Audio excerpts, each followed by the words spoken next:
Hello students, मेरा नाम है अरुण शर्मा। आप सभी का अरुण कोचिंग क्लासेस में बहुत बहुत स्वागत है। बच्चों, आज का जो हमारा टॉपिक है वो है पास्ट एडजस्टमेंट का, और इसकी थ्योरी मैं आपको पिछले लेक्चर्स में करवा चुका हूं। तो मेरी आपसे रिक्वेस्ट है कि जितने भी मैंने पिछले लेक्चर्स बनाए हैं पास्ट एडजस्टमेंट के, तो आप उनको पहले देख लेना बच्चों। उसके बाद ही आप जो है क्वेश्चंस पे आना।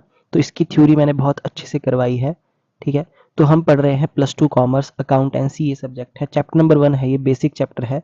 और पास्ट एडजस्टमेंट का क्वेश्चन आता ही आता है पेपर में बच्चों। ठीक है, तो मैं आपको बता देता हूँ, ये फर्स्ट टाइप है बच्चों। ठीक है, और ये बहुत इजी क्वेश्चन है।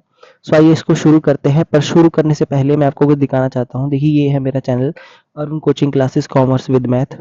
और मेरी आपसे रिक्वेस्ट है बच्चों कि अगर आप इस चैनल पर नया है तो चैनल को सब्सक्राइब जरूर करें, बेल आइकन को प्रेस करें, वीडियो को लाइक करिए, शेयर करिए, कमेंट करना ना भूलें। तो जैसा कि मैं बोलता हूं आपको कि सारे वीडियोस यहाँ पे आपको मिल जाएंगे कॉमर्स से रिलेटेड, है ना, +1 +2 क्लास के। ठीक है, बिजनेस स्टडी, इकोनॉमिक्स, मैथ वगैरह भी मिल जाएगा आपको बच्चों, है ना, 6 से लेके 10 तक का। ओके, सो ये शुरू करते हैं। तो देखिए, यहाँ पे लिखा है रिंकी, टीना और मुरली, ये 3 पार्टनर्स हैं। दे कॉन्ट्रीब्यूटेड 75,000 ईच एज कैपिटल। ठीक है, 3 ईयर्स एगो, तो 3 साल पहले उन्होंने 75,000 रुपए की कैपिटल जो है वो कंट्रीब्यूशन की थी, सबने 75,000 each. So at that time Murali agreed to look after the business as Rinki and Tina were busy. ठीक है, तो उस बिजनेस को कौन देख रहा था बच्चों? मुरली, क्योंकि जो है 2 पर्सन जो है टीना और रिंकी बिजी थे। The profit for the past 3 year, देखिए पिछले 3 सालों का प्रॉफिट है 22,500, 37,500 और 75,000। ये जो है 3 साल है, ये फर्स्ट ईयर, सेकंड ईयर और थर्ड ईयर का प्रॉफिट है। While going through the books of accounts, Rinki notice, देखिए जब बुक्स ऑफ अकाउंट्स को चेक किया गया तो रिंकी ने क्या नोटिस किया? Profit had been distributed in the ratio of 1:1:2। ठीक है, तो उसने देखा कि प्रॉफिट जो है वो 1:2 में डिवाइड हुआ है। When she enquired from the Murli, तो उसने enquiry की मुरली से, तो मुरली ने क्या बताया? Murli answer that since he looked after the business he should get more profit. ठीक है, मतलब उसने बोला कि जो है वो ही सिर्फ जो है बिजनेस संभाल रहा था, कौन? मुरली, इसलिए उसको सबसे ज्यादा प्रॉफिट मिलना चाहिए। ठीक है, बट रिंकी डिसएग्री, रिंकी इस बात पे डिसएग्री हो जाती है। And it was decided to distribute profit equally retrospectively for the last 3 year. Retrospective का मतलब हुआ बच्चों, मतलब फर्स्ट ईयर से लेके थर्ड ईयर का जो प्रॉफिट अब डिवाइड होगा बच्चों, शुरू से लेके एंड तक का, वो इक्वली होगा। ठीक है, ओके। तो इसको यहाँ पे कैसे किया जाएगा मैं आपको बताऊंगा। देखिए यहाँ पे क्या बोला गया है, you are required to make necessary correction in the books of accounts of Rinki, Tina and Murali by passing adjustment entry. बच्चों, जब भी ऐसा क्वेश्चन आएगा तो ये पास्ट एडजस्टमेंट का है। ठीक है, इसमें एडजस्टमेंट एंट्री आपको पास करनी पड़ेगी, जो मैं आपको बताऊंगा, बहुत ही ईजी आपको लगेगा।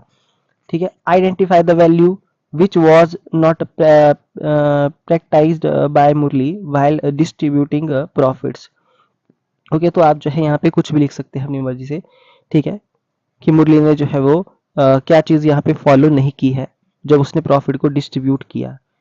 ओके, आइए अब शुरू करते हैं इस क्वेश्चन को बच्चों। तो देखिए, इसकी एंट्रीज को आप जो है अभी जनरल एंट्री को रहने दीजिए, नीचे वर्किंग नोट्स पे आइए। अब ये जो है मेन है आपका, ये देखिए बच्चों, अगर आपको ये आ जाता है एडजस्टमेंट टेबल बनाने, तो मैं बोलता हूँ आपको ये क्वेश्चन जो है वो बिल्कुल ईजी लगेगा। तो देखिए, इसमें पहला कॉलम है पर्टिकुलर्स का, दूसरा है रिंकी का, जिस रिंकी के 2 कॉलम है डेबिट और क्रेडिट के, उसके बाद टीना का है, इसका भी डेबिट क्रेडिट का, मुरली का है डेबिट क्रेडिट का। तो जितने पार्टनर होंगे उतने कॉलम बनेंगे और उतने डेबिट क्रेडिट के कॉलम बनेंगे बच्चों। ठीक है, ओके जी। उसके बाद फर्म का जो है डेबिट क्रेडिट का कॉलम, ये हर एक क्वेश्चन में बनेगा, डेबिट क्रेडिट का कॉलम फर्म का। ठीक है, फर्म का अलग से बनेगा। ओके जी, तो मैं आपको बता देता हूँ, यहाँ पे सबसे पहले क्या होगा बच्चों, जो प्रॉफिट यहाँ पे हमने रॉन्गली जो है वो पार्टनर्स को दिया है, यानी कि पार्टनर के कैपिटल अकाउंट में क्या किया होगा, क्रेडिट किया होगा, वो हम इनसे वापस ले लेंगे। ठीक है, तीनों ईयर का, फर्स्ट ईयर का, सेकंड ईयर का और थर्ड ईयर का, यानी कि बच्चों जब वापस लेंगे पार्टनर से तो इनके कैपिटल अकाउंट को डेबिट किया जाएगा। ठीक है, तो इसलिए जब हम पास्ट एडजस्टमेंट का क्वेश्चन करेंगे तो सबसे पहले क्या लिखेंगे यहाँ पे इस ऐसे क्वेश्चन में, profit already taken back from the partner, है ना, और किस रेशो में, 1:1:2 में, जिस रेशो में उन्होंने डिवाइड किया था। सबसे पहले ये लाइन लिखेंगे।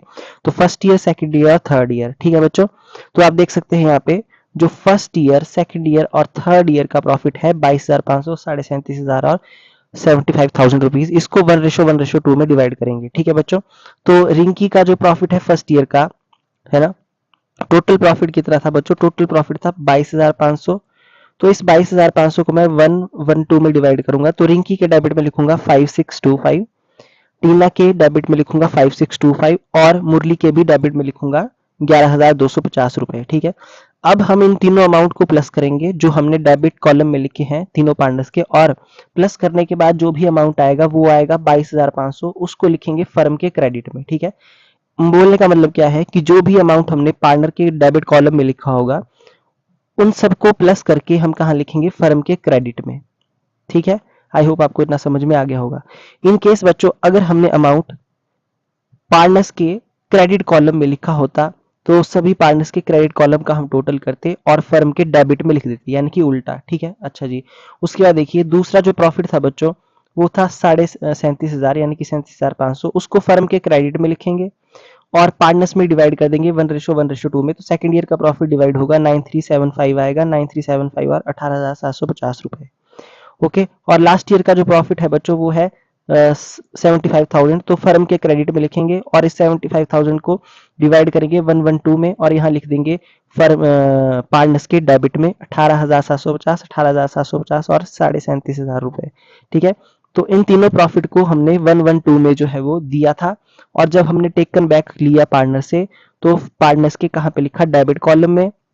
ओके, और फर्म के कहाँ पे लिखा, क्रेडिट कॉलम में। ठीक है, ऐसा आपको करना पड़ेगा। ओके जी, अच्छा उसके बाद देखिए फिर आप क्या करेंगे, मैं आपको बता देता हूँ कि आप देख सकते हैं बच्चों कि यहाँ पे हम आप देख सकते हैं यहाँ पे, देखिए ध्यान से आप देखना कि 22,500, ठीक है, ओके जी, 37,500 और 75,000, मैं इसको मिटा देता हूँ। अच्छा जी, देखिए बच्चों ये चीज कैसे आई है मैं आपको बता देता हूँ। सबसे पहले आप फर्म का टोटल करेंगे, ठीक है, और मैं आपको बता देता हूँ इसके डेबिट और क्रेडिट का टोटल हमेशा इक्वल आएगा बच्चों। ठीक है, अच्छा जी, आप देख सकते हैं कि जो पहला अमाउंट है 22,500, ओके, वो फर्स्ट ईयर का है, तो यहाँ पे फर्स्ट ईयर में लिख देंगे 22,500 रुपए।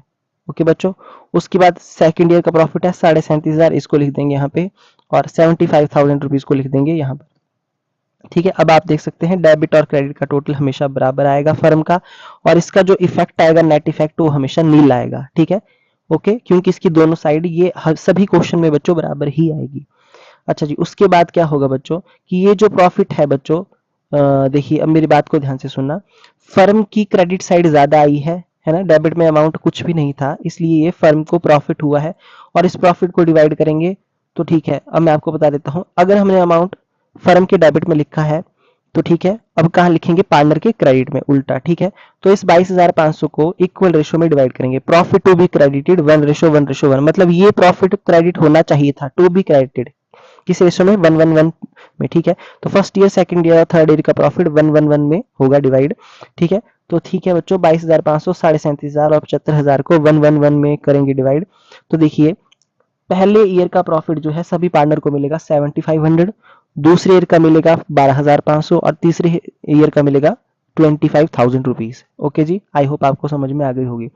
अच्छा उसके बाद बच्चों आपने क्या करना है, जो आपको दिख रहे हैं डेबिट और क्रेडिट कॉलम सभी पार्टनर्स के, उनका सिर्फ आपने टोटल करना है। ठीक है, प्लस माइनस कुछ नहीं करना, उनका सबका टोटल करना। तो ये आपके सामने जो है यहाँ पे आप देख सकते हैं कि ये जो है आपका ये टोटल है बच्चों। ठीक है, ये मैं लिख देता हूँ यहाँ पे, देखिए ये टोटल है, ये जो हमने निकाला ये सबका टोटल यहाँ पे आ गया। ओके, ओके जी, अब क्या होगा लास्ट में आपको नेट इफेक्ट निकालना पड़ेगा। ठीक है, नेट इफेक्ट कैसे निकालेंगे मैं आपको बताता हूँ। देखिए रिंकी की कौन सी साइड बड़ी है, 45,000 वर्ड है ना, यानी कि क्रेडिट साइड, तो क्रेडिट साइड कॉलम के नीचे लिखेंगे 11,250, वो कैसे आया आप देख लीजिए यहाँ पे कि 45,000 जो है क्रेडिट साइड ज्यादा है, माइनस करेंगे 37,750 रुपए, तो 11,250 रुपए जो है यहाँ लिखेंगे। देखिए जो साइड बड़ी होगी उसके नीचे लिखेंगे अमाउंट, और यहाँ लिख देंगे सी आर। सी आर क्यों, क्योंकि यहाँ पे क्रेडिट साइड ज्यादा है किसकी, रिंकी की। अब आप देख सकते हैं यहाँ पे टीना भी है, और टीना की जो है डेबिट क्रेडिट साइड है, इसकी भी क्रेडिट साइड ही ज्यादा है, 45,000 है इसकी क्रेडिट साइड, और डेबिट साइड है 33,750। तो इन दोनों का डिफरेंस कहाँ आएगा, क्रेडिट साइड में 11,250 और ब्रैकेट में लिखेंगे CR, ठीक है। अच्छा, उसके बाद आप मुरली की देख सकते हैं, मुरली की डेबिट साइड ज्यादा है 6,7,500 है ना, और क्रेडिट साइड कम है 45,000, तो इन दोनों का जो डिफरेंस आएगा 22,500, उसको लिखेंगे डेबिट साइड के नीचे और ब्रैकेट में लिखेंगे DR, क्योंकि यहाँ पे डेबिट साइड इसकी ज्यादा है। आई होप आपको समझ में आ गया होगा। तो जो साइड ज्यादा होगी बच्चों, डिफरेंस वहां पे लिखेंगे और साथ में डेबिट क्रेडिट लिख देंगे, ठीक है। अच्छा, ये नेट इफेक्ट ही आपकी एडजस्टमेंट एंट्री बन जाएगी।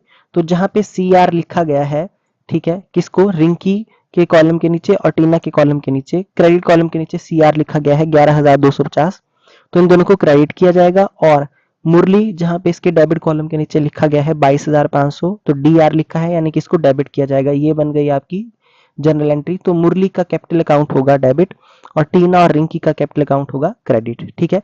ओके, आई होप आपको एडजस्टमेंट टेबल समझ में आ गया होगा, ठीक है बच्चों। तो ये जो क्वेश्चन था, इस क्वेश्चन में सिर्फ प्रॉफिट की ही बात की गई है कि प्रॉफिट को डिस्ट्रीब्यूट नहीं किया गया है, ओके, प्रॉपरली। तो हमने सिर्फ क्या किया, इसको डिस्ट्रीब्यूट कर दिया अच्छे तरीके से, और कोई इसमें कुछ भी बात नहीं बोली गई है, ठीक है। आई होप आपको समझ में आ गया होगा। तो इस तरीके से जो है इस टाइप का क्वेश्चन होगा। ये पहली टाइप है बच्चों, जब आपके पास सिर्फ प्रॉफिट ही दिया हो और वो रॉन्गली डिवाइड किया गया हो, ठीक है। अच्छा जी, अब जो है जर्नल एंट्री पास करेंगे। जैसे कि मैंने आपको बताया, मुरली का कैपिटल अकाउंट होगा डेबिट 22,500 से, रिंकी और टीना का कैपिटल अकाउंट क्रेडिट होगा 11,250 से। यहाँ लिखेंगे being partners capital account are adjusted for past adjustment, ठीक है। इस तरीके से आप यहाँ पे लिख देंगे, ठीक है। तो थोड़ा पास से मैं आपको दिखा देता हूँ, ठीक है। ओके, देखिए, तो देखिए ये जर्नल एंट्री है बच्चों, है ना। ये जर्नल एंट्री इस तरीके से पास की जाएगी। आई होप आपको जो है वो अंडरस्टूड हो गया होगा कि क्वेश्चन जो है वो किस तरीके से जो है हम करेंगे।